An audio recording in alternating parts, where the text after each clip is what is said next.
الحمد لله نحمده ونستعينه ونستغفره ونؤمن به ونتوكل عليه ونعوذ بالله من شرور أنفسنا ومن سيئات أعمالنا من يهده الله فلا مضل له ومن يضلله فلا هادي له ونشهد أن لا إله إلا الله وحده لا شريك له ونشهد أن سيدنا ومولانا محمدا عبده ورسوله أما بعد أعوذ بالله من الشيطان الرجيم بسم الله الرحمن الرحيم يا أيها الذين آمنوا أطيعوا الله وأطيعوا الرسول وأولي الأمر منكم فإن تنازعتم في شيء فردوه إلى الله والرسول إن كنتم تؤمنون بالله واليوم الآخر ذلك خير وأحسن تأويلا صدق الله العظيم.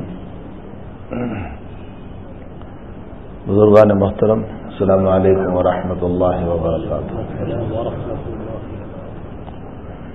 ہمارے اکابر میں ایک بہت بڑی شخصیت گزری ہے، ان کا نام ہے مولانا سعید احمد اکبر آبادی رحمۃ اللہ علیہ. بہت بڑے مقرر اور خطیب تھے. انہوں نے حضرت شاہ وصی اللہ صاحب رحمۃ اللہ علیہ، شاہ وصی اللہ صاحب رحمۃ اللہ علیہ خلیفہ اور مجاز تھے حکیم الامت حضرت اقدس تھانوی نور اللہ مرقدہ کے،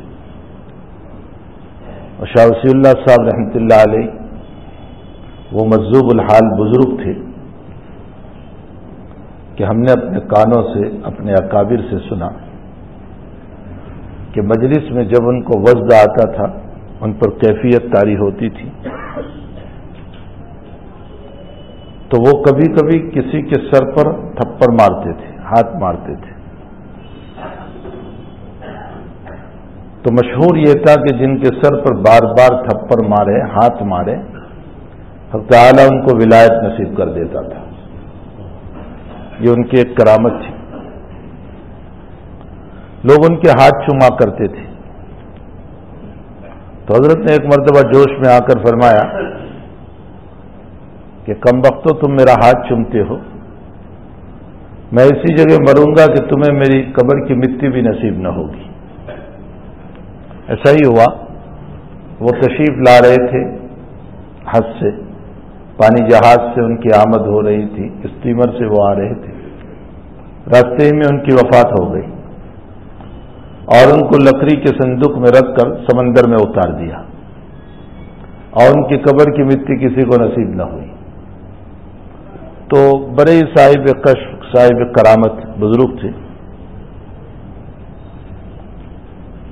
تو مولانا سعید احمد اکبر آبادی رحمۃ اللہ علیہ باوجود کہ بہت بڑے مقرر اور خطیب تھے، آپ نے شاہ وصی اللہ صاحب رحمۃ اللہ علیہ کو ایک خط میں لکھا کہ حضرت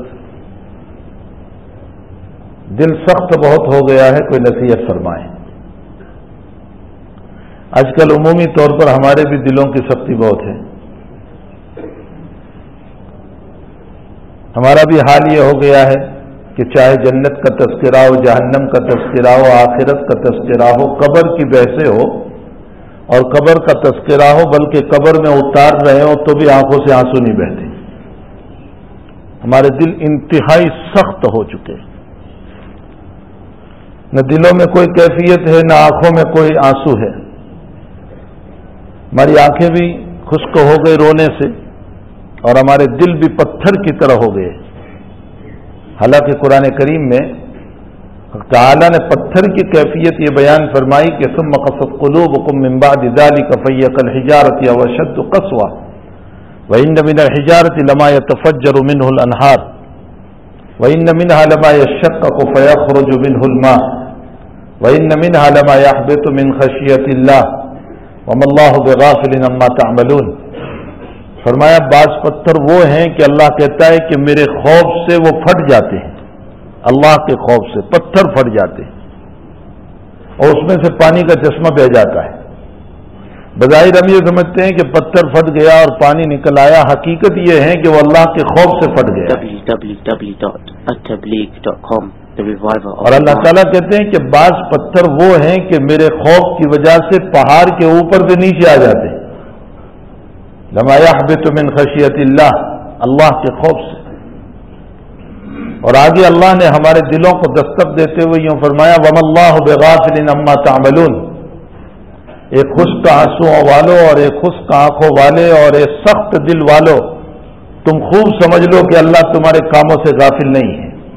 وَمَا اللَّهُ بِغَافِلٍ عَمَّا تَعْمَلُونَ، تمہاری رات کی اندھیریوں کی باتیں ہو یا تمہاری مجلسوں کی باتیں ہو یا تمہارے چپ چاپ موبائل کی باتیں ہو یا تمہاری علانیہ مجلسیں ہو، وَمَا اللَّهُ بِغَافِلٍ عَمَّا تَعْمَلُونَ، اللہ تعالیٰ تمہارے کاموں سے غافل نہیں ہے۔ تم یہ نہ سمجھنا کہ کسی کو پتہ نہیں۔ تو مولانا سعید احمد اکبر آبادی رحمۃ اللہ علیہ بہت بڑے خطیب تھے، بہت بڑے مقرر تھے۔ انہوں نے ایک خط لکھا حضرت شاہ ولی اللہ صاحب رحمۃ اللہ علیہ کو اور فرمایا کہ دل سخت بہت ہو چکا ہے حضرت، کوئی نصیحت فرمائیں۔ تو شاہ ولی اللہ صاحب رحمۃ اللہ علیہ نے فرمایا کہ میری طرف سے نصیحت کے بجائے میں نبی کا کلام نقل کر دوں، اس لیے کہ اللہ کے نبی کے کلام میں وزن ہے، اللہ کے نبی علیہ الصلاۃ والسلام کے کلام کے اندر سراسر اخلاص ہے۔ ہم نے اپنے حضرت شیخ یونس صاحب قدس سرہ سے ہم نے سنا، حضرت شیخ فرماتے تھے کہ دنیا کے جتنے لوگ ہیں سب کے کاموں میں کوئی نہ کوئی غرض ہے، حتیٰ کہ والدین کی بھی غرض ہے، اور وہ والدین کی غرض یہ ہے کہ بچہ بڑا ہو کر ہماری خدمت کرے گا۔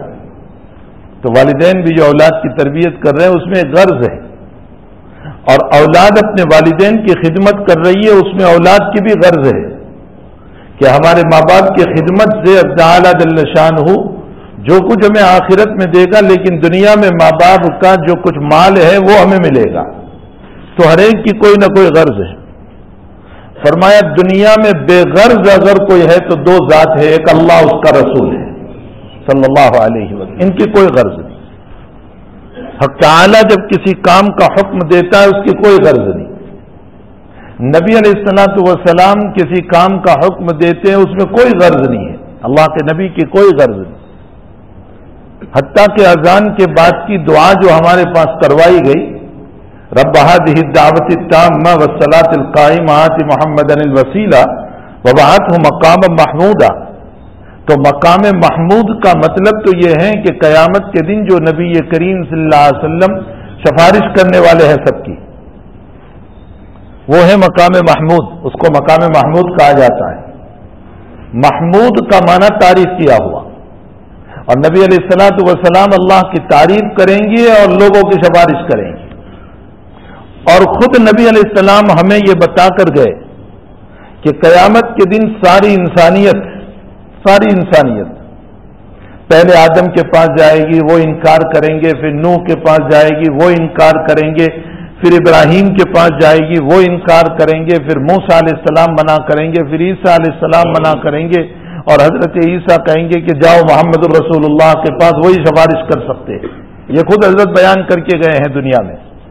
اس کا مطلب یہ نکلا کہ شفاعت کبریٰ جو ہے، یعنی جلدی سے حساب شروع ہو جائے، یہ شفاعت خاص ہے رسول اللہ صلی اللہ علیہ وسلم کے ساتھ، اور کوئی نہیں کرے گا۔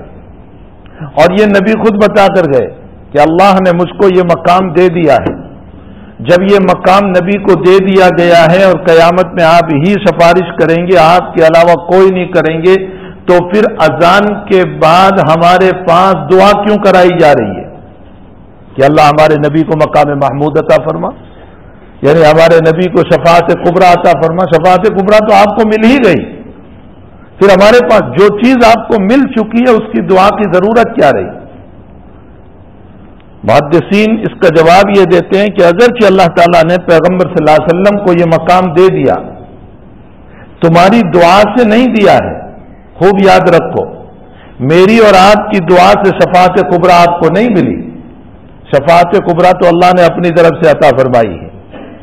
ہم تو ابھی آ رہے ہیں، ہم تو ابھی دعائیں پڑھ رہے ہیں، وبعث مقام محمودا، اور نبی علیہ الصلوۃ والسلام کو تو آپ کی حیاتی میں یہ مقام دے دیا گیا، تو ہماری دعاؤں سے یہ مقام آپ کو نہیں ملا، اللہ نے خود آپ کو دے دیا، لیکن ہمارے پاس دعا اس لیے کرائی جا رہی ہے کہ میں ایک مثال سے آپ کو سمجھاؤں۔ مثلا میں یوں کہوں کہ میں آپ کے لیے روزانہ دعا کرتا ہوں، میں اگر آپ کو یوں کہوں کہ میں روزانہ آپ کا نام لے کر دعائیں کر رہا ہوں تو آپ کے دل میں میری محبت آئے گی یا نہیں آئے گی؟ یقیناً آئے گی کہ اچھا آپ کی دعاؤں میں مجھے یاد رکھتے ہیں.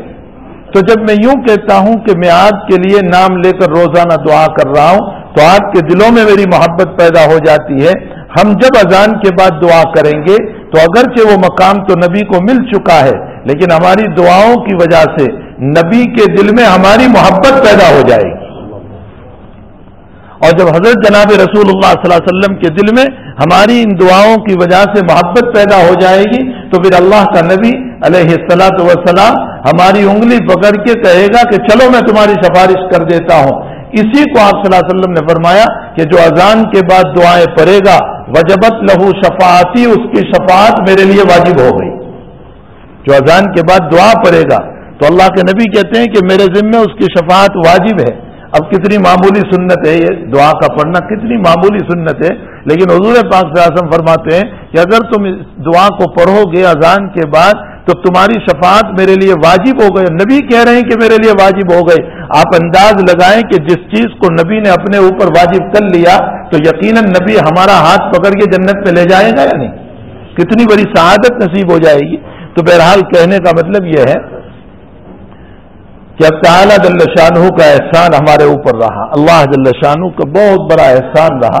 تو خیر میں اس پر یہ سنا رہا تھا کہ مولانا سعید احمد اکبر آبادی نے جب شاہ ولی اللہ صاحب کو یہ لکھا کہ حضرت کوئی نصیحت فرمائے، دل سخت ہو چکا ہے، آج ہم سب کے دل سخت ہے، تو ذہن میں آیا کہ لاؤ میں یہ بات سناؤں. شاہ ولی اللہ صاحب رحمۃ اللہ علیہ نے فرمایا میری طرف سے نصیحت کے بجائے میں اللہ کے نبی علیہ السلام کی ایک حدیث تمہیں نقل کر دوں. یہ حدیث شریف موطا امام مالک کی روایت ہے. حضرت امام مالک رحمۃ اللہ علیہ نے اس روایت کو نقل کیا ہے اپنی کتاب موطا امام مالک میں. وہ روایت میں آپ کو سنا دوں جو حضرت نے لکھی ہے. وہ روایت میں آپ کو الفاظ کے ساتھ سناؤں تاکہ الفاظ کے برکتیں بھی ہمیں نصیب ہو جائیں. قال النبی صلی اللہ تعالی علیہ وسلم لا تکثر الکلام بغیر ذکر اللہ فإن کثرت الکلام تقسو القلوب وقاسی القلب بعید عن رحمت اللہ ولا یعلمون. اللہ کے نبی علیہ الصلوۃ والسلام فرماتے ہیں لا تکثر الکلام بغیر ذکر اللہ، اللہ کے ذکر کے علاوہ بہت باتیں مت کیا کرو. یہ جو آج مزاج بنا ہوا ہے نا 24 گھنٹے باتوں میں، 24 گھنٹے ہماری زندگی جو ہے وہ ایران توران کی باتوں میں گزر رہی ہے جس سے کوئی فائدہ نہیں، نہ دین کا نہ دنیا کا، نہ دین کا فائدہ نہ دنیا کا فائدہ. چلو کوئی کاروبار کی بات کر رہے ہیں تو ہمیں کچھ دنیا کا فائدہ ہو جائے گا. یہ تو اس طرح کی باتوں میں مبتلا ہے کہ اس سے نہ ہمارے دین کا فائدہ ہے نہ دنیا کا فائدہ ہے. آپس اور بیکار باتوں میں لگے ہوئے، کبھی اس سے متعلق، کبھی اس سے متعلق، کبھی اس سے متعلق، کبھی کسی اور جگہ کے متعلق تبصرہ کر رہے ہیں، کبھی فلاں جگہ کے متعلق تبصرہ کر رہے ہیں، اور میڈیا میں آئی ہوئی باتوں کے سلسلے میں گھنٹوں ہماری بحث گزر جاتی ہے اور حاصل کچھ نہیں ہوتا، کوئی چیز ہمیں حاصل نہیں ہوتی. تو فرمایا لا تکثر الکلام بغیر ذکر اللہ، اللہ کے ذکر کے علاوہ بہت باتیں نہ کیا کرو. فإن کثرت الکلام تقسو القلوب، اس لیے کہ بہت زیادہ باتوں کا کرنا یہ تمہارے دل کو سخت بنا دیتا ہے. اور پھر آگے ارشاد فرمایا نبی علیہ السلام نے وقاسی القلب بعید عن رحمت اللہ ولا یعلمون، اور فرمایا جس کا دل سخت ہو جاتا ہے اللہ اس کو اپنی رحمت سے دور کر دیتا ہے، ولا یعلمون، اور اسے خبر بھی نہیں ہوتی کہ اللہ تعالیٰ نے اپنی رحمت سے مجھ کو دور کر دیا. میں سمجھتا ہوں کہ میں تو اللہ کا نزدیک ہوں اور اللہ کا قریب ہوں، لیکن میری وہ ایران توران کی باتوں نے مجھے اللہ سے دور کر دیا. وقاسی القلب بعید عن رحمت اللہ ولا یعلمون. آگے نبی علیہ السلام میں پوری حدیث آپ کو پڑھ کر سناؤں. حضور پاک صلی اللہ علیہ وسلم آگے فرماتے ہیں ولا تنظروا الى ذنوب الناس كأنكم ارباب وانظروا الى ذنوبكم كأنكم عبيد. اللہ کے نبی فرماتے تم لوگوں کے گناہوں کو اس طرح نہ دیکھو جیسے تم خود ہی اللہ بن چکے ہو. تم لوگوں کے گناہوں کو اس طرح نہ دیکھو کہ تم خود ہی اللہ بن چکے ہو کہ تو ایسا ہے، تو ایسا ہے، تو ایسا ہے. ہم لوگوں کے گناہوں کو اس طرح دیکھ رہے ہیں جیسے اللہ نے مجھ کو خدا بنا کر کے بھیجا ہو، میں جیسے رب بن چکا ہوں. بھائی اللہ کے حبیب پاک صلی اللہ علیہ وسلم فرماتے ہیں وانظروا الی ذنوبکم کأنکم عبید، اپنے گناہوں کو دیکھو، اپنے گناہوں کو دیکھو، کأنکم عبید، اس لیے کہ تم غلام ہو، تم بندے ہو، اور غلام اور بندے کو اپنی فکر ہوتی ہے، دوسروں کی فکر نہیں ہوتی۔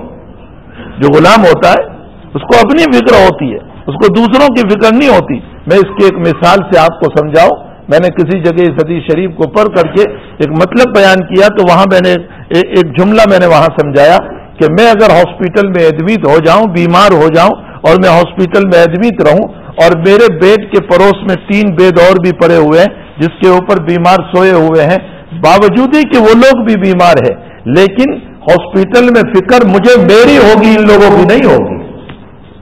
سیدھا سا مسئلہ ہے، میں یہ نہیں سوچوں گا یہ کب اچھا ہو جائے گا، یہ کب اچھا ہو جائے گا، یہ کب اچھا ہو جائے گا، مجھے فکر میری ہوگی کہ میں کب اچھا ہو جاؤں اور مجھے ہاسپٹل سے چھٹی مل جائے۔ تو جس طرح ہاسپٹل کے اندر باوجود کہ بہت سارے بیمار ہیں لیکن مجھے میری بیماری کی فکر ہے، میں دوسروں کی بیماریوں کی طرف توجہ نہیں کرتا، اسی طرح روحانی اعتبار سے میں بیمار ہوں، مجھے چاہیے کہ میں میری فکر کروں نہ کہ دوسروں کی فکر کروں۔ آج میرا اور آپ کا حال یہ ہوا ہے کہ ہم دوسروں کی فکر میں پڑے ہوئے ہیں، اپنی زندگی بھولے جا رہے ہیں، دوسروں کی فکر میں پڑے ہوئے اور اپنی زندگی سے متعلق ہم بالکل غافل ہیں۔ تو جناب رسول اللہ صلی اللہ علیہ وسلم نے فرمایا لا تنظروا الى ذنوب الناس كأنكم ارباب وانظروا الى ذنوبكم كأنكم عبید، فرمایا تم لوگوں کے گناہ کو اس طرح نہ دیکھو جیسے تم خود ہی رب بنے ہوئے ہو، تم خود ہی اللہ بنے ہوئے ہو، اور اپنے گناہوں کو دیکھو گویا کہ تم غلام ہو، اور غلام اپنی زندگی کو دیکھتا ہے۔ آگے جناب رسول اللہ صلی اللہ علیہ وسلم نے ارشاد فرمایا فَإِنَّ الْإِنسَانَ مُبْتَلَى وَمُعَافَاتٌ فَارْحَمُوا عَلَى الْمُبْتَلَى وَاحْمَدُوا اللَّهَ عَلَى الْعَافِيَةِ أو كما قال علیہ الصلاۃ والسلام، فرمایا کہ انسان 2 طرح کے ہیں، کچھ انسان وہ ہیں جو حالات میں ہیں، بیماریوں میں ہیں، پریشانیوں میں ہیں، قرض میں ہیں، مصیبت میں ہیں، گھریلو مسائل میں ہیں، بیوی کے مسائل ہیں، بچوں کے مسائل ہیں، اور بہت سارے مسائل ہیں جس کے اندر انسان پریشان ہے۔ کچھ لوگ تو پریشان حال ہے، کوئی روزی سے پریشان، کوئی اور چیزوں سے پریشان، اور کچھ انسان وہ ہیں جو عافیت سے ہیں، بیماری بھی نہیں ہے، اولاد بھی اچھی ہے، بیوی بھی اچھی ہے، مکان بھی ملا ہوا ہے، سر پہ قرض بھی نہیں ہے، کاروبار بھی اچھا چل رہا ہے، کچھ لوگ اچھے ہیں، عافیت کے ساتھ۔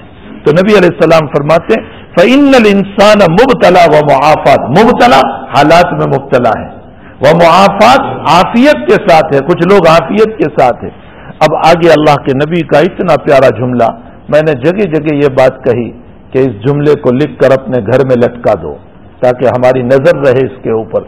نبی علیہ السلام نے فرمایا فَارْحَمُوا عَلَى الْمُبْتَلَى وَاحْمَدُوا اللَّهَ عَلَى الْعَافِيَةِ، فرمایا کسی کو حالات میں دیکھو تو خوش نہ ہو جانا بلکہ اس کے لیے رحم کی دعا کرنا۔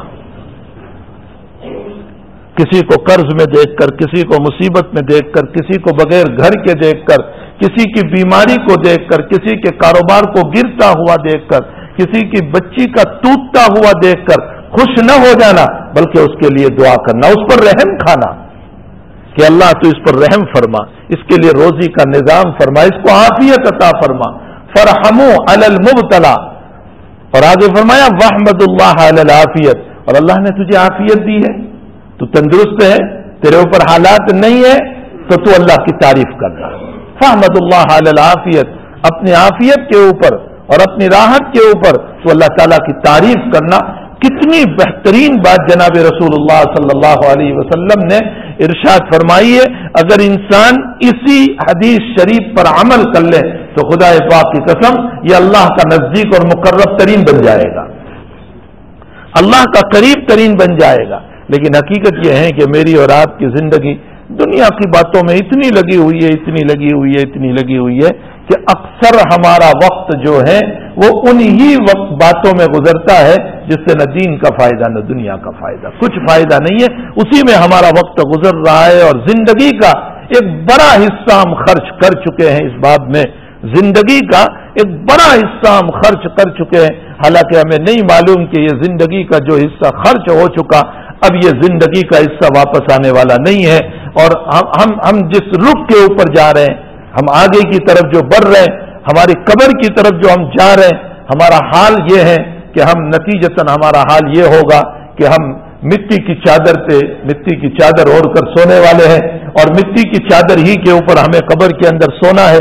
میرا سونا بھی مٹی کی چادر ہوگا اور میرا اوڑھنا بھی مٹی کی چادر ہوگا، اور وہ منو مٹی کے نیچے مجھے اور آپ کو پہنچا دیا جائے گا، اور پھر اس کا حال یہ ہوگا کہ ہمارے اندر قبر کا مونس اور ساتھ میں رہنے والے وہ کیڑے ہوں گے جو کیڑے ہماری ناس کو کھائیں گے اور گرمی ہماری ناسوں کو پھاڑے گی۔ اور بہت جلد میرے بھائیوں، میں نے ابھی ایک جگہ بیان میں کہا، کیا ہم اسٹیٹس پر ناز کریں، کیا ہم اپنے مقام پر ناز کریں، کیا ہم اپنے عہدوں پر ناز کریں؟ کوئی کہتا ہے میں شیخ الحدیث ہوں، کوئی کہتا ہے میں مفتی ہوں، کوئی کہتا ہے میں مبلغ ہوں، کوئی کہتا ہے میں امیر ہوں، کوئی کہتا ہے میں ڈاکٹر ہوں، کوئی کہتا ہے میں انجینئر ہوں، اور بڑے بڑے القاب ہیں ہمارے، بڑے بڑے القاب۔ یہ القاب بہت جلدی ٹوٹنے والے ہیں۔ جہاں میری روح نکلتی ہے اب کوئی نہیں کہتا شیخ الحدیث، اب کوئی نہیں کہتا مفتی صاحب، اب کوئی نہیں کہتا مولانا صاحب، اب آ کر کے پوچھتا ہے آنے والا میت کہاں رکھی ہے، جنازہ کہاں رکھا ہے، جنازہ کب اٹھنے والا ہے، کب لے کر کے چلیں گے؟ ارے وہ کیا ہو گیا؟ ابھی 1 گھنٹہ پہلے شیخ الحدیث کہہ رہے تھے، اور مولانا کہہ رہے تھے، اور مبلغ کہہ رہے تھے، اور ڈاکٹر صاحب کہہ رہے تھے، اور امیر صاحب کہہ رہے تھے، اور انجینئر صاحب کہہ رہے تھے۔ یہ سارے القاب کا کیا ہو گیا؟ میرے بھائیوں، اس سے اشارہ ملتا ہے کہ یہ سارے کے سارے القابوں کی نسبت بہت جلد ٹوٹنے والی ہے، بہت جلد ٹوٹنے والی ہے۔ ان نسبتوں کا کوئی اعتبار نہیں ہے، جو نسبتیں یہی کہ یہی ٹوٹ جاتی ہے، اور آنے والا پوچھتا ہے جنازہ کب اٹھے گا، میت کہاں رکھی ہے، ناش کہاں رکھی ہے۔ پھر قبر میں ہمارا مونس وہ کیڑے اور مکوڑے ہوں گے، اور ہمارے اندر کی گرمی وہ ہمارے پیٹ کو پھاڑے گی اور بدن کو جدا کرے گی، اور گردن جدا ہوگی، اور وہ کیڑے کھائیں گے، اور پھر ان کیڑوں کو بڑے کیڑے کھائیں گے، اور پھر ان کیڑوں کو دوسرے کیڑے کھائیں گے، یہاں تک کہ آخر میں وہ بھی مٹی ہو جائیں گے، اور پھر ذرات ہوں گے، اور پھر قبر بیٹھ جائے گی ہماری، اور اوپر کی مٹی اندر میں چلی جائے گی، اور ہمارے بدن کے ذرات اس قبر کی مٹی کے ساتھ ملیں گے، اور پھر وقت آئے گا کہ دوسری میت جب آئے گی تو اس قبر کو کھودا جائے گا، جہاں بالکل ختم ہو چکا ہے، تو ہمارے اندر کی مٹی جب باہر ڈالی جائے گی تو اس میں ہمارے بدن کے ذرات بھی اب باہر آئیں گے، اور جب باہر آئیں گے تو حال یہ ہوگا کہ ہوا ہماری ذرات کو اڑائے گی، ہائی وہ سارے القاب ہواؤں میں اڑ کر ختم ہو جائیں گے۔ یہ میری اور آپ کی حقیقت ہے، یہ دنیا کے انسانوں کی حقیقت ہے۔ ایک انسان چلتا ہے چلتا ہے چلتا ہے چلتا ہے، لیکن نتیجہ اس کا دیکھو تو یہ اس کی آخری حقیقت ہے، جس کی نسبتیں ٹوٹنے والی ہے، جس پر فنائیت کا مسئلہ آنے والا ہے۔ وہ کیا اپنے بدن کے اوپر اور اپنے مقام کے اوپر اور اپنے عہدوں کے اوپر کیا ناز کر سکتا ہے؟ انسان کو چاہیے اپنے آخرت کی فکر کریں، اپنے عاقبت کی فکر کریں، اور پھر میرے بھائیوں خاص طور پر یاد رکھو، ساری عبادتوں کے باوجود، سارے کاموں کے باوجود، سارے ریاضتوں کے باوجود، سارے تقوی کے باوجود، خوب یاد رکھو، خوب یاد رکھو، جنت میں جانا تو اللہ کے فضل ہی سے ہونے والا ہے۔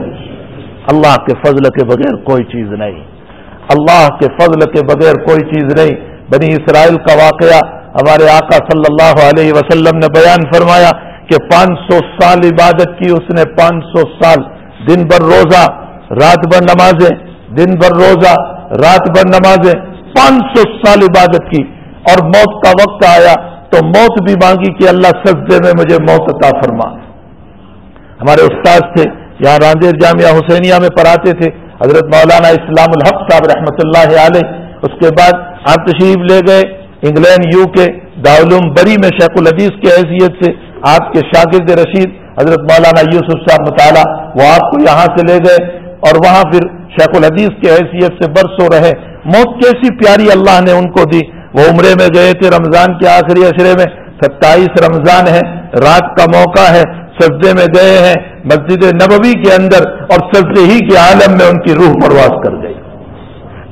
کیسی موت اللہ تعالیٰ نے عطا فرمائی، ایسی پیاری موت تو ہمیں اللہ تعالیٰ سے مانگنا چاہیے۔ تو اس بنی اسرائیل کے عابد و زاہد نے موت کا وقت آیا تو اللہ سے دعا کی کہ اللہ مجھے موت بھی دے تو سجدے میں، ٹھیک ہے سجدے میں موت ہوئی، حضوری ہوئی اللہ کے دربار میں، تو اللہ تعالیٰ نے فرمایا جاؤ اپنے فضل سے ہم نے جنت دی، جاؤ اپنے فضل سے ہم نے جنت دی۔ اس کے دل میں سوال ہوا کہ اگر تیرے فضل سے تو جنت دے رہا ہے تو میری 500 سال کی عبادت کا کیا؟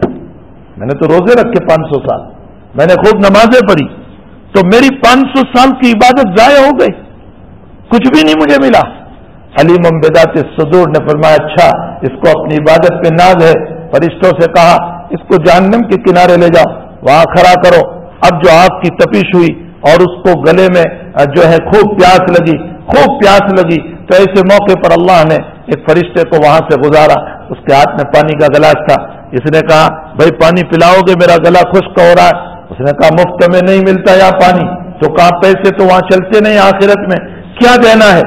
فرمایا ایک گلاس کی قیمت 500 سال کی عبادت ہے۔ ہاں یہ روایت ہے، ایک گلاس کی قیمت 500 سال کی عبادت ہے۔ کہا اچھا میرے پاس 500 سال کی عبادت ہے، میں تجھے دیتا ہوں، ایک گلاس پانی دے دے۔ وہ پانی پی لیا، 500 سال کی عبادت گئی۔ اللہ نے فرمایا لاؤ میرے اس بندے کو، بلایا، فرمایا تیری 500 سال کی عبادت ایک گلاس کے بدلے میں چلی گئی، اب میں تجھے 500 سال تک روزانہ پانی پلاتا رہا، اس کا حساب لا، اور میں تجھے 500 سال تک کھلاتا رہا، اس کا حساب لا تو اس کا حساب۔ وہ بندے نے فوراً جواب دیا اے اللہ تیری رحمت کے بغیر کوئی جنت میں نہیں جا سکتا۔ اسی لیے جناب رسول اللہ صلی اللہ علیہ وسلم کا ارشاد ہے، بخاری شریف کی روایت ہے، آقا صلی اللہ علیہ وسلم نے فرمایا تم میں سے کوئی اللہ کی رحمت اور اس کے فضل کے بغیر جنت میں نہیں جا سکتا۔ تو صحابہ نے فوراً سوال کیا وَأَنْتَ یا رسول اللہ، آپ بھی اللہ کے فضل کے بغیر یا آپ اپنی عبادتوں کے بل بوتے پر جاؤ گے؟ تو اللہ کے حبیب نے فرمایا محمد قسم کھا کر فرماتے والذی نفسی بیدہ، محمد کی جان کی قسم جس رب کے ہاتھ میں اس کی جان ہے، محمد بھی اللہ کے فضل کے بغیر نہیں جا سکتا۔ جناب رسول اللہ صلی اللہ علیہ وسلم یہ فرما رہے کہ میں بھی اللہ کے فضل کے بغیر اور اس کی رحمت کے بغیر نہیں جا سکتا۔ جب ایک اولو العزم پیغمبر، انبیاء کا سردار، امام الانبیاء وہ یوں کہہ رہا ہے کہ میں اللہ کے فضل کے بغیر جنت میں نہیں جا سکتا، تو میں ریاکاری والی عبادت کے ساتھ، ٹھونگے والی عبادتوں کے ساتھ، دکھلاوے والے زکوٰۃ اور صدقہ کے ساتھ، اور دکھلاوے والے حج اور عمرے کے ساتھ، اور دکھلاوے والی میری اخلاق کے ساتھ میں کیسے جنت میں جا سکتا ہوں؟ میں کیسے جنت میں جا سکتا ہوں؟ اس لیے میرے بھائیوں اپنے اعمال پر پراؤڈ نہ ہو، اپنے اعمال پر غرور نہ ہو، اپنے اعمال پر تکبر نہ ہو، جو ہو اللہ کے فضل سے ہو رہا ہے، ورنہ میرا اور آپ کا کوئی کمال نہیں ہے۔ اگر وہ توفیق نہ دے تو خدا پاک کی قسم میں مسجد کے دروازے پر بیٹھا رہوں گا لیکن نماز نہیں پڑھوں گا۔ اگر اس کی توفیق نہ ہو تو کچھ نہیں ہو سکتا ہے۔ ہمارے اکابر کا حال یہ رہا ہے کہ سب کچھ کرنے کے باوجود اللہ سے ڈرتے تھے، سب کچھ کرنے کے باوجود اللہ سے ڈرتے تھے۔ میرا اور آپ کا حال یہ ہو گیا کہ ہم کچھ نہیں کر رہے ہیں پھر بھی اللہ کا خوف نہ رہا، اللہ کا تقوی اور اللہ کا ورع اور پرہیزگاری کا مجلہ ہمارے اندر نہ رہا۔ میں شیخ بہاؤالدین نقشبندی رحمۃ اللہ علیہ بہت بڑا ولی کامل گزرا ہے، نقشبندی سلسلے کا یہ ایک بزرگ ہے۔ میں جب ان کی قبر پر گیا ازبیکستان، میں ان کی قبر پر گیا ازبیکستان، تو میں نے ان کی سیرت پڑھی تھی، ان کی سوانح پڑھی تھی، ان کی زندگی پڑھی تھی۔ میں جب ان کی قبر پر گیا تو ان کی ساری زندگی میرے سامنے آ گئی۔ میں ان کی قبر پر جب پہنچا ہوں تو ان کی ساری زندگی میرے سامنے آ گئی۔ ان کے ہاتھ پر 25 لاکھ عیسائیوں نے ایمان قبول کیا تھا، ایک دو نہیں، 25 لاکھ عیسائیوں نے ایمان قبول کیا تھا۔ آپ انداز لگائیں کیسی تبلیغ کی ہوگی، کیسی دین کی دعوت دی ہوگی، کیسی محنت کی ہوگی۔ آج میرے ہاتھ پر کوئی ایک ایمان لے آتا ہے، مجھے فخر و غرور، تکبر، بلکہ ایمان تو درکنار، کسی کو میں نماز کی دعوت دوں اور وہ نماز پڑھتا ہو جاتا ہے، اس پر بھی مجھے فخر و غرور آ جاتا ہے۔ حقیقت یہ ہے کہ یہ کوئی فخر و غرور کی چیز نہیں، اس مولا نے میرے زبان پر مٹھاس ڈالی تو کوئی میری بات کو مانتا ہے، اگر وہ مٹھاس نہ ڈالتا تو کوئی میری بات کو نہ مانتا۔ کمال اس رب کا ہے، میرا کوئی کمال نہیں، کمال اس کا ہے، میرا اور آپ کا کوئی کمال نہیں ہے۔ لیکن بہرحال شیخ بہاؤالدین نقشبندی رحمۃ اللہ علیہ اتنی ساری تبلیغ اور دعوت اور دین کی محنت کے باوجود جب ان کی وفات کا وقت آیا، سنو غور سے، جب ان کی وفات کا وقت آیا، اپنی موت کا وقت آیا، تو انہوں نے ایک شعر لکھا، ایک شعر، اور کہا کہ جب تم مجھ کو قبر میں اتارو تو یہ شعر پڑھتے ہوئے اتارنا، جب تم مجھے قبر میں اتارو تو یہ شعر پڑھتے ہوئے اتارنا۔ وہ شعر میں بھی گنگناتا رہتا ہوں، وہ شعر میں بھی پڑھتا رہتا ہوں۔ بڑا عجیب و غریب وہ شعر ہے، مسکنانم آمدہ در کوئے تو شیئن للہ الدمال روئے تو دست برآ جانب زنبیل ماں، دست برآ جانب زنبیل ماں آفری بردست بر بازوئے تو۔ فرمایا جب مجھے قبر میں اتارو اور میری ناش کو اندر میں رکھنے لگو تو یہ شعر پڑھنا، مسکنانم آمدہ در کوئے تو شیئن للہ الدمال روئے تو، اے اللہ تیری گلی کا ایک بھکاری تیرے پاس آیا ہوا ہے۔ ہائے ہائے کیا کہہ رہے ہیں، اتنے سارے کام کے باوجود اپنے آپ کو کہہ رہے ہیں بھکاری، مسکین۔ یہ نہیں میں بہت کام کر کے آیا ہوں، اتنے لوگوں کو ایمان ملا ہے میری وجہ سے، میری بخشش ہونی ہی چاہیے۔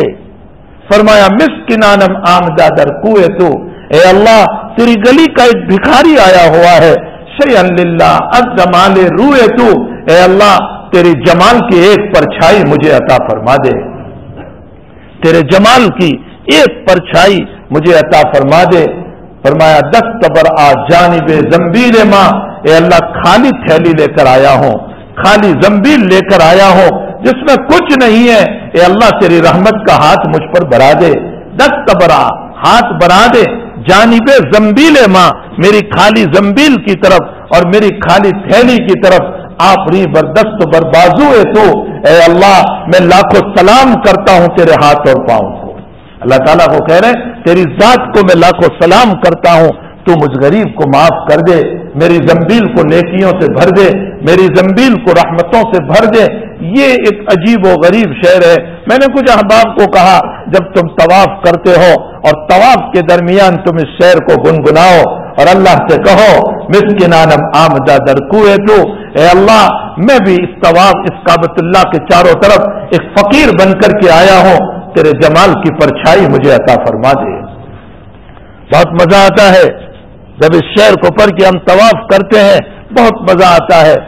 اور آگے جب ہم اللہ کو یوں کہیں دست برآ جانب زنبیل ماں، اے اللہ خالی زنبیل لے کر کے آیا ہوں، تو تیرا ہاتھ بڑھا دے رحمت والا، تاکہ اے اللہ میرا بیڑا پار ہو جائے، میں تیری ذات کو مبارکبادی دوں گا، میں تیری ذات کو سلام کروں گا۔ جب ایک انسان اللہ کے در پر جا کر طواف کرتے ہوئے یہ اشعار پڑھتا ہے تو اس کا دل اللہ کے ساتھ لگ جاتا ہے، اللہ کی طرف سے فیضان سا اس کی طرف ہوتا ہے، اور اس کا دل جو ہے وہ اللہ کے ساتھ محبت میں دوچار ہو جاتا ہے۔ پھر اس کی توجہ اللہ کے علاوہ کسی اور پر نہیں ہوتی، بلکہ وہ طواف کرتے ہوئے اللہ ہی کی طرف نگاہ رکھتا ہے، اور وہ یہ سوچتا ہے شاید اس چکر میں جمال آ جائے میری مغفرت ہو جائے، اس چکر میں جمال آ جائے میری مغفرت ہو جائے۔ وہ ساتوں چکر میں اور ساتوں طواف کے پھیروں میں اللہ کے جمال کا منتظر رہتا ہے۔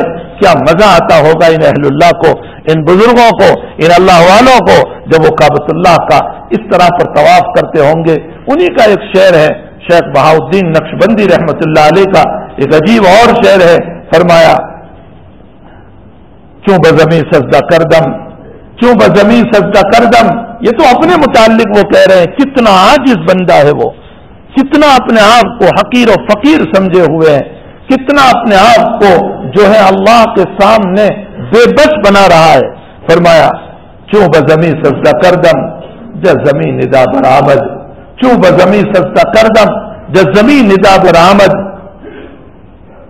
فرمایا جب میں نے زمین پر سجدہ کیا تو زمین کے اندر سے آواز آئی، زمین کے اندر سے آواز آئی کہ اے انسان تو جلدی سے اپنا سر اٹھا لے، تو نے تیری ریاکاری سے مجھے بھی خراب کر دیا، تو نے تیری ریاکاری سے مجھے بھی، زمین کہہ رہی ہے تو نے تیری ریاکاری سے مجھ کو بھی خراب کر دیا۔ میرے بھائیوں آج زمین بھی ہم سے پناہ مانگ رہی ہے کہ تیری بربادیوں کی وجہ سے ہم برباد ہو رہے ہیں، اور آسمان ہم سے پناہ مانگ رہا ہے کہ تیرے گناہوں کی نحوست سے ہم برباد ہو رہے ہیں۔ اور پرندے ہم سے پناہ مانگ رہے ہیں کہ تمہاری نالائقیوں کی وجہ سے ہمارا رزق بند ہو رہا ہے، اور دنیا کے جانور ہم سے پناہ مانگ رہے ہیں کہ تمہاری بدتمیزیوں کی وجہ سے ہمارا رزق اللہ نے بند کر رکھا ہے اور بارش نہیں ہو رہی ہے اور ہم مرے جا رہے ہیں۔ میرے بھائیوں، دنیا کے بے زبان جانور ہماری بدتمیزیوں کی وجہ سے برباد ہوتے جا رہے ہیں، تو زمین یوں کہہ رہی ہے اے سجدہ کرنے والے انسان، تو جلدی سے سر اٹھا، تیری ریاکاری کی وجہ سے تو نے مجھ کو بھی خراب کر دیا۔ تو حقیقت یہ ہے میرے بھائیوں کہ ہمیں چاہیے کہ ہم اپنی عبادتوں میں اخلاص پیدا کریں، للہیت پیدا کریں، اپنے اللہ کے سامنے اپنے آپ کو عاجز اور حقیر بنائیں۔ ساری عبادتوں کے باوجود ہم اپنے آپ کو یہ تصور کریں کہ میں نے کچھ نہیں کیا ہے، ساری عبادتوں کے باوجود ہم یہ تصور کریں کہ میں نے کچھ نہیں کیا، اس لیے کہ حقیقت یہ ہے کہ میرے رب کی توفیق کے بغیر کچھ نہیں ہو سکتا ہے، نہ نماز، نہ روزہ، نہ زکوٰۃ، نہ حج، نہ صدقہ، نہ اخلاص، کچھ نہیں ہو سکتا ہے جب تک کہ اللہ تبارک و تعالیٰ کی طرف سے اس کا انعام نہ ہو، اس کا فیضان نہ ہو، اس کی توفیق نہ ہو، اس کی مدد نہ ہو، وہاں تک کچھ نہیں ہو سکتا ہے۔ اس لیے ہمیں چاہیے کہ ہم اپنے رب کریم کے سامنے اپنے آپ کو عاجز اور حقیر اور فقیر بنائیں اور عبادتوں کے اندر جی لگائیں اور اپنی نمازوں کے اندر لذت کے ساتھ پڑھیں، چاہے وہ نماز ہو، ٹھونگے والی نمازوں سے پرہیز کریں۔ اگر زکوٰۃ اور صدقات ادا کر رہے ہیں تو اخلاص کے ساتھ اس طرح پر کہ ایک ہاتھ سے دے تو دوسرے ہاتھ کو پتہ بھی نہ چلے۔ میرا حج اور عمرہ اس طرح نہ ہو کہ میں ریاکاری کے اندر میرے اپنے حج اور عمرے کو ضائع کر دوں، بلکہ کبھی ایسا بھی حج کر لو کہ کسی کو پتہ بھی نہ ہو، ایسا عمرہ بھی کر لو کہ کسی کو پتہ بھی نہ ہو، اور بہرحال ہمارے عمرے کے ذریعے سے اللہ راضی ہو رہا ہو، ہمارے حج کے ذریعے سے مولا راضی ہو رہا ہو، ہمارے صدقہ اور ہماری زکوٰۃ کے ذریعے سے رب کریم اپنی رضامندی کا پروانہ دے رہا ہو، اور موت کے موقع پر مجھے اور آپ کو، اور ایک بات خاص یاد رکھو میرے بھائیوں، میری اور آپ کی زندگی میں اگر لالچ ہے تو یہ انسان کی طبیعت ہے، کچھ نہ کچھ لالچ ہوتی ہے، حرص ہوتا ہے، لیکن یہ حرص صفت ہے حضرت آدم و حوا کی۔ آدم اور حوا ان کی صفت ہے، انہوں نے لالچ کی تھی۔ وہ لالچ کیا تھی؟ وہ لالچ یہ تھی کہ اگر ہم اس دانے کو کھا لیں گے تو ہمیشہ جنت میں رہیں گے، یہ ان کی لالچ تھی، اور وہ لالچ بھی اچھی تھی، جنت میں رہنے کی لالچ تھی کہ ہم ہمیشہ جنت میں رہیں گے، اس لیے اس دانے کو کھا لیا۔ معلوم یہ ہوتا ہے کہ اگر ہماری طبیعت میں لالچ ہے تو وہ ایک انسان کی صفت ہے، یعنی آدم و حوا کی جو ہمارے اندر آ چکی ہے، وہ اتنی بری نہیں ہے، لیکن ایک انسان نماز نہیں پڑھتا، یہ صفت ہے شیطان کی، اس لیے کہ اللہ تعالیٰ نے فرمایا تھا شیطان کو کہ اسجد، سجدہ کر آدم کو، لیکن اس نے سجدہ کرنے سے انکار کیا۔ معلوم ہوتا ہے نماز کا نہ پڑھنا یہ شیطان کی صفت ہے، اور لالچ کا ہونا یہ انسان کی صفت ہے۔ انسان کی صفت اتنی بری نہیں ہے جتنی کہ شیطان کی صفت بری ہے۔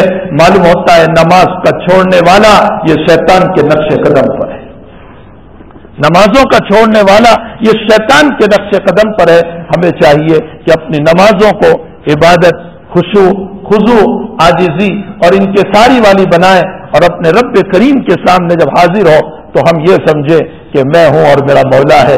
پھر اپنی نماز میں دیکھو کہ کیسا مزہ آتا ہے، حق تعالیٰ سے یہ کہیں کہ اللہ بس تو اب میرے سامنے ہے اور میں تیرا عاجز اور گنہگار بندہ، اگرچہ میں اس لائق نہیں تھا کہ تیرے سامنے کھڑا رہوں، لیکن مولا تو نے مجھ کو بلایا ہے، تو اسے قبول بھی فرما لے۔ حضرت حذیفہ رضی اللہ تعالیٰ عنہ کے باب میں لکھا ہے کہ حضرت حذیفہ رضی اللہ تعالیٰ عنہ فرماتے ہیں ایک مرتبہ میں نبی کریم صلی اللہ علیہ وسلم کے پیچھے تہجد پڑھنے کھڑا ہو گیا۔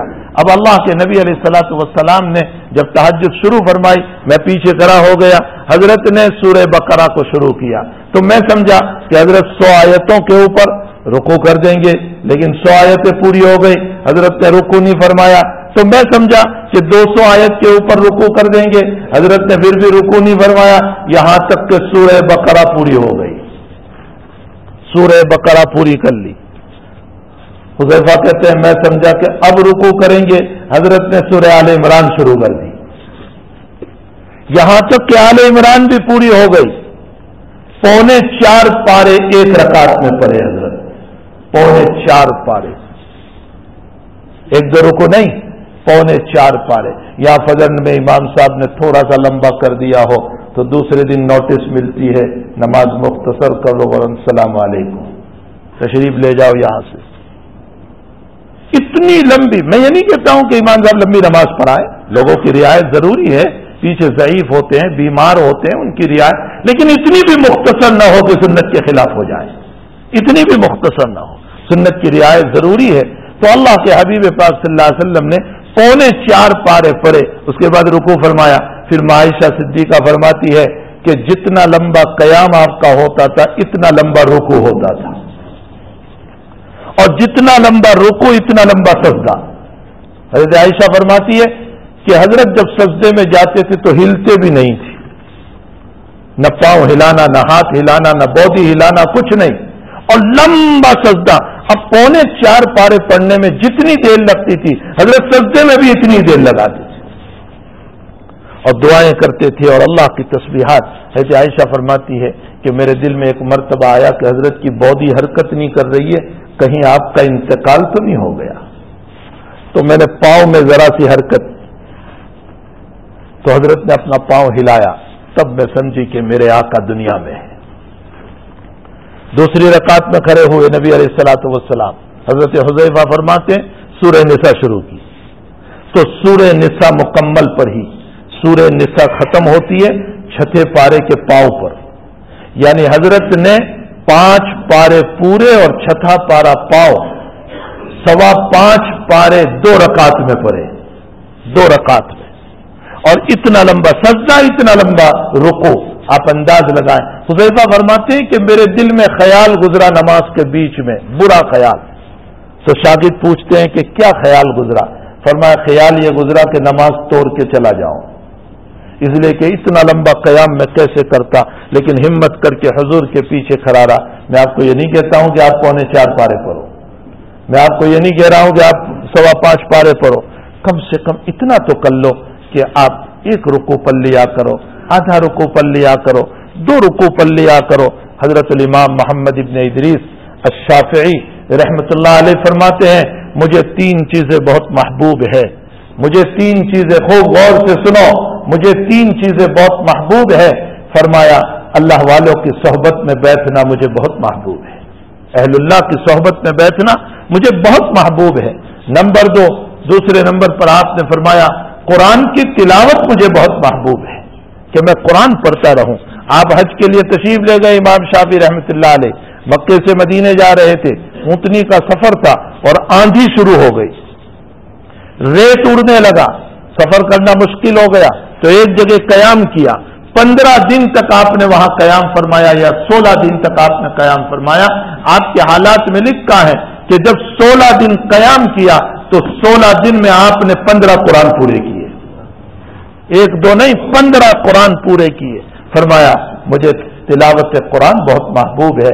اور تیسری چیز فرمایا مجھے رات میں اٹھ کر تہجد کے بعد اپنے رب سے باتیں کرنا بہت محبوب ہے، کہ میں رات میں اٹھوں، 2-4 رکعت پڑھوں اور پھر اپنے رب سے باتیں کروں، اپنے رب سے راز و نیاز کروں، اور میرے رب کی طرف سے پیار و محبت اتر رہی ہو اور دلار اتر رہا ہو، اور اس کی طرف سے استغفار کے پروانے مل رہے ہو، اور رزق کے پروانے مل رہے ہو، اور عزت کے پروانے مل رہے ہو، مجھے بہت محبوب ہے. تو حقیقت یہ ہے کہ ہمیں اپنے رب سے لو لگانے کی ضرورت ہے، اپنے رب سے محبت کرنے کی ضرورت ہے. دنیا والوں سے تو آپ نے محبت کر کے دیکھ لیا کہ دنیا والوں کا حال یہ ہے، جو آج آپ سے پیار کر رہا ہے، محبت کر رہا ہے، وہ ذرا سا کوئی مسئلہ ہو جائے گا کل کو آپ کا دشمن بن سکتا ہے، آپ کے خلاف مسئلہ کر سکتا ہے، آپ کی بے عزتی کر سکتا ہے، جو منہ چھپا سکتا ہے آپ سے. لیکن رب کریم وہ ذات ہے کہ ہزاروں اس کی نافرمانیوں کے باوجود اور ہزاروں اس کے قصوروں کے باوجود اور ہزاروں اس کی بغاوتوں کے باوجود جب ہم صدق دل سے 2 منٹ کے لیے رو کر اس کے در پر بیٹھ جاتے ہیں تو وہ کبھی پچھلی زندگی پر تانا بھی نہیں دیتا، وہ کبھی تانا نہیں دیتا، بلکہ وہ پیار اور محبت سے مجھے بلا کر کے وہ اپنی معافی کا پروانہ عطا کرتا ہے. ایسے رب کے ساتھ ہمیں محبت کرنا چاہیے، تعلق رکھنا چاہیے. حق تعالی جل شانہ و من والہ ہم تمام کو اپنے رب کے ساتھ تعلق رکھنے کی، محبت کرنے کی، اور اللہ جل شانہ اپنے مولا کی عبادتوں کو ادا کرنے کی دل و جان سے، محبت سے، اخلاص کے ساتھ خوشی کے ساتھ اللہ تعالی ہم تمام کو عبادات کو کرنے کی توفیق عطا فرمائے. وصلی اللہ علی النبی الکریم برحمتک یا ارحم الراحمین. الحمد للہ رب العالمین والعاقبۃ للمتقین والصلاۃ والسلام علی سید الانبیاء والمرسلین وعلی آلہ وصحبہ اجمعین. اللهم صل وسلم دائما ابدا على حبيبك خير الخلق كلهم. ربنا آتنا في الدنيا حسنة وفي الآخرة حسنة وقنا عذاب النار. اللهم أرنا الحق حقا وارزقنا اتباعه وأرنا الباطل باطلا وارزقنا اجتنابه. اللهم ربنا ظلمنا أنفسنا وإن لم تغفر لنا وترحمنا لنكونن من الخاسرين. اللہ گناہوں کو معاف فرما، قصوروں سے درگزر فرما. مولا رمضان کی عبادتوں کو قبول فرما.